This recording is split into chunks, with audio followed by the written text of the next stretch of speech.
Welcome to the Banker Lamp. Please enjoy the video. You start by confirming prerequisites so nothing blocks the process. Check Google TV firmware and app updates now, and sign in to your Google account. Once done, make sure you have your remote or the Google TV phone app ready, plus router admin access if you plan to block ad domains. These first steps save time and prevent half-finished changes. They also let you test settings immediately, which is critical for troubleshooting and confirming ad changes take effect. Now adjust Google account and device level settings to reduce targeted ads. Go to privacy controls and turn off ad personalization, then clear ad topics and pause ad activity. This limits tracking across services.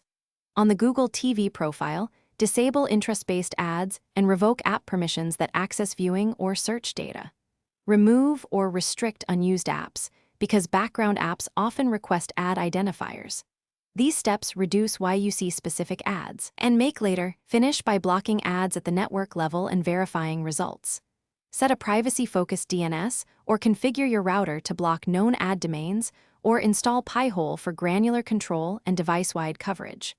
Once configured, restart Google TV and test streaming apps to confirm fewer or no ads.